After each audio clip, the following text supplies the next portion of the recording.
जी नाज़रीन, ब्रेक के बाद आपको खुशामदीद कहते हैं। वज़ीर-ए-आज़म पाकिस्तान जनाब इमरान खान साहब रूस के इंतहाई अहम दौरे पर मास्को रवाना हो गए और कुछ देर बाद वो मास्को लैंड करने वाले हैं, जहाँ उनको गार्ड ऑफ ऑनर पेश किया जाएगा। कल फिर व्लादिमीर पुतिन से उनकी वर्किंग लंच के ऊपर मुलाकात है। कितनी अहमियत का हामिल है ये दौरा, वज़ीर-ए-आज़म की मसरूफियात वहाँ पर क्या होंगी, और रूस के अंदर जो किन तवक्कुआत का इजहार किया जा रहा है कि पाकिस्तान और रूस के जो नए ताल्लुकात डेवलप हो रहे हैं, इस वाले से हमें मास्को से ज्वाइन किया है सीनियर साफ़ी हैं याज़ अकबर यूसुफज़ई। वो इस वक्त मास्को में, उनसे पूछते हैं क्या माहौल नज़र आ रहा है आपको मास्को के अंदर।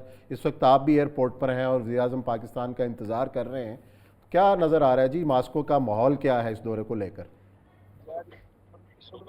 देखिए जी, अस्सलाम वालेकुम तमाम व्यूवर्स को। इस वक्त जी मैं मौजूद हूँ मास्को एयरपोर्ट पर। हम इंतजार कर रहे हैं, बल्कि मेरे साथ तमाम पाकिस्तानी मीडिया इस वक्त इंतजार कर रहे हैं वज़ीर आज़म पाकिस्तान इमरान खान का, जिन्होंने यहाँ पर अब से कुछ देर बाद लैंड करना है और उनको हमने यहाँ पर रिसीव भी करना है। हम रिसीव करने के लिए हवाले से मीडिया कवरेज के लिए यहाँ मौजूद है। उनको हमने यहाँ रिसीव करना है और यहाँ पर जो डिप्टी उनके जो फॉरेन मिनिस्टर हैं रशिया के, वो वज़ीर आज़म को रिसीव करेंगे। गार्ड ऑफ ऑनर यहीं पे वज़ीर आज़म को दिया जाएगा और आज यहीं से वज़ीर आज़म जो है अपने जहाँ पर उनका रिहाइशगाह है होटल, वहाँ पर मुंतकिल हो जाएंगे। आज कोई इसके अलावा वज़ीर आज़म की एक्टिविटी नहीं है। एयरपोर्ट पे ही उनको गार्ड ऑफ ऑनर आज देकर यहाँ पे आज एक्टिविटी खत्म हो जाएगी। कल सुबह 11 बजे वज़ीर आज़म इमरान खान की एक्टिविटी शुरू होगी। सुबह 11 बजे उन्होंने दूसरी जंगी अज़ीम में जिन फौजियों ने अपने जानों के नजराने दिए हैं, उनकी यादगार पे उन्होंने हाजिरी देनी है और वहाँ पर फूल चढ़ाने हैं। उसके बाद फिर उन्होंने प्रेसिडेंट पुतिन के साथ उनकी 1-to-1 मुलाकात है और वर्किंग लंच भी है। इसके साथ साथ फिर उनकी मुलाकात के बाद वज़ीर आज़म ने बिजनेसमैन के साथ यहाँ पे जो लोकल बिजनेस कम्युनिटी है उनसे भी मीटिंग करनी है। उसके बाद डिप्टी प्राइम मिनिस्टर जो है रशिया के, उनसे भी वज़ीर आज़म की मुलाकात तय है। इसके साथ साथ वज़ीर आज़म का एक यहाँ पर रशियन टीवी चैनल है, उनको एक इंटरव्यू देना है। फिर पाकिस्तान से जो मीडिया हम लोग आए हैं, उनका भी जो शुरू में हमने देखा है कि उनके साथ इंटरेक्शन जो है वो भी इस दौरे का हिस्सा है। फिर यहाँ पर एक इस्लामिक सेंटर है, ग्रैंड मॉस्क है, वहाँ पर भी वज़ीर आज़म ने विजिट करना है। उसके बाद फिर इस तमाम विजिट के बाद वज़ीर आज़म ने तकरीबन लोकल टाइम के मुताबिक 11:30 बजे यहाँ से उनकी रवानगी है। अब जहाँ तक इसकी इम्पोर्टेंस की बात है, इसमें 3 चीज़ें हैं। नंबर 1 तो इस वक्त इस खित्ते के अंदर, सेंट्रल एशिया के अंदर या पूरी दुनिया के अंदर जो अफगानिस्तान की सूरत हाल है और जो इस वक्त अफगानिस्तान के अंदर जो इंसानी बहरान जन्म लिया बैठा है, और इस पूरे सेंट्रल एशिया के लिए खुसूसी तौर पर रूस और पाकिस्तान के लिए इस अफगानिस्तान में अमन होना और हालात के बेहतर होना दोनों मुल्कों के लिए बड़ा इंपॉर्टेंट है, बिजनेस पॉइंट ऑफ व्यू से भी, पॉलिटिकल पॉइंट ऑफ व्यू से भी, वैसे भी। तो इसलिए एक तो मुहिम गुफ्तगू ये चीज़ होगी कि अफगानिस्तान में इंसानी बहरान पे काबू पाने के लिए और अमन और पायदारी और इस्तेहकाम और खुशहाली लाने के लिए क्या रोल अदा किया जा सकता है दोनों ममालिक के दरमियान।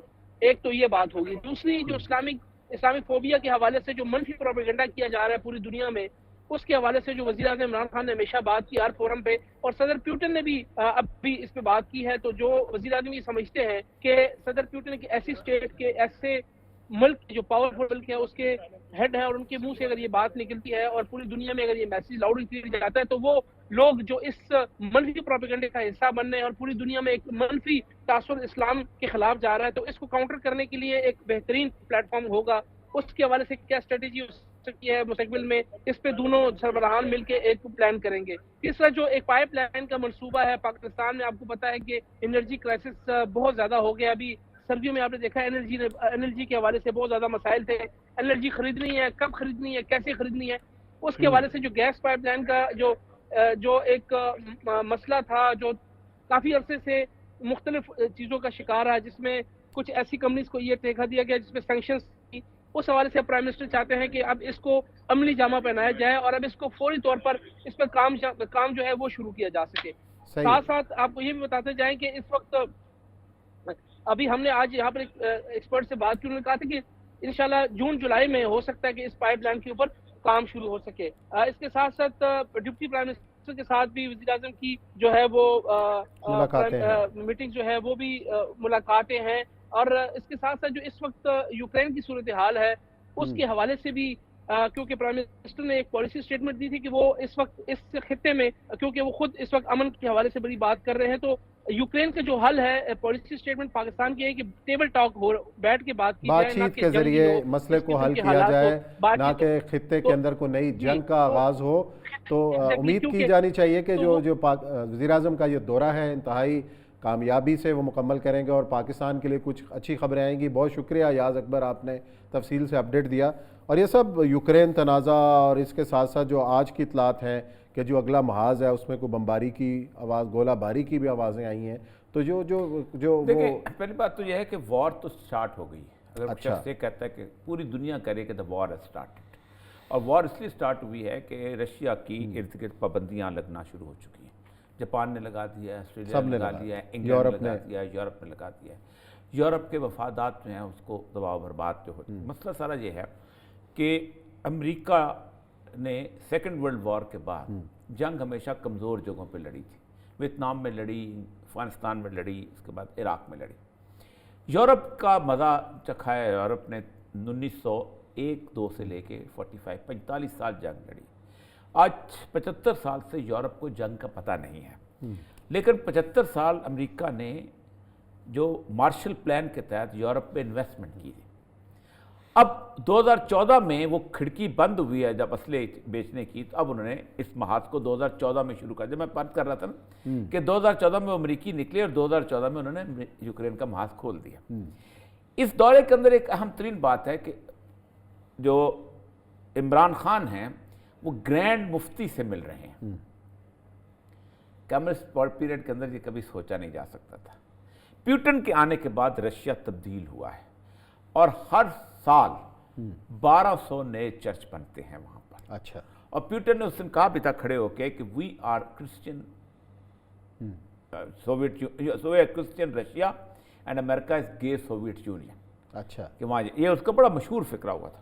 कुरान पाक की एक आयत मैं यहाँ आपके सामने रखता हूँ। अल्लाह तबारक तआला ने कुरान पाक में एक पेशगोई की है और ये हैरान कुन पेशगोई है, जिससे मुझे आज हैरानी हो रही है कि जिस मुल्क में कभी पूरी की पूरी मसाजिद बंद हो गई थी, किस मुल्क, अल्लाह फरमाता है लतजदन्ना अशद्दन नास अदावतुन लिल्लज़ीना आमनु यहूदा वल्लज़ीना अशरकू, कि मुसलमानों के ज़रूर तुम में मुसलमानों के सबसे ज़्यादा शदीद दुश्मन दो होंगे। नंबर एक यहूद व शिरक, और खुला शिरक करने वाले।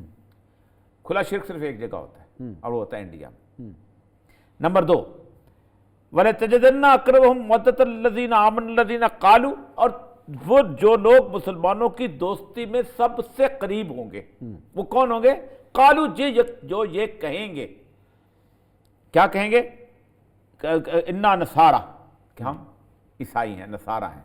अब आप यहाँ पर एक मज़ेदार बात देखें कि और फिर अल्लाह उनकी पहचान करता है ज़ालिका बिअन्ना मिनहुम क़िस्सीसीन व रुहबान ला यस्तकबिरून, कि वो उनमें अच्छे नेक लोग भी पाए जाते हैं, रुहबान इबादत करने वाले भी, और वो तकब्बुर नहीं करते। यूरोप में किसी भी मुल्क में चले जाएं, बरतानिया में चले जाएं, फ्रांस में चले जाएं, डेनमार्क में चले जाएं, रोम में चले जाएं, वो अपने आप को ईसाई नहीं कहलाते, दे कॉल देम ब्रिटिश। वो उनके यहाँ एक सेकुलरिज्म जो है वो उसके अंदर जो आ गया है कैथोलिक चर्च के अंदर, जबकि इन्होंने बाकायदा डिक्लेयर किया है कि वी आर क्रिश्चियंस। तो ये एक बड़ी हैरान कुन पेशगोई हो रही है कि यानी इस्लामोफोबिया के खिलाफ वाहिद सुपर पावर अब तक जो उठी है, कोई और बयान दिया, चाइना ने नहीं दिया, बरतानिया ने नहीं दिया, फ्रांस ने, सिर्फ एक पुतिन ने दिया। और ये कुरान की कितनी वाज़ेह पेशगोई, मैं हदीस नहीं सुना रहा कि कोई शक करे, कुरान की, कि तुम्हारे करीब दोस्ती में अगर कोई होंगे तो वो लोग हैं जो खुल कर कहेंगे कालू, ये नहीं कि तुम्हारे नसारा जो कहेंगे कि हम ईसाई हैं, जो कहेंगे कि हम नसारा हैं, वो करीब हो। ये कुरान की इतनी बड़ी पेशगोई यहाँ साबित हो रही। अब एक बात याद रखें, अगर पाकिस्तान के तल्लुकात बन जाते हैं तो पाकिस्तान के पास सिक्योरिटी काउंसिल में 2 वोट हो जाएंगे, एक चीन का और एक रूस का, जबकि अमेरिका, बरतानिया, फ्रांस बुनियादी तौर पर 1 वोट है। क्योंकि जो अमेरिका ने कहना वो बाकी दोनों ने कहना, वो नाटो के तहत सारे, तो 2 वोट बुनियादी तौर बहुत बड़ी चीज़ है।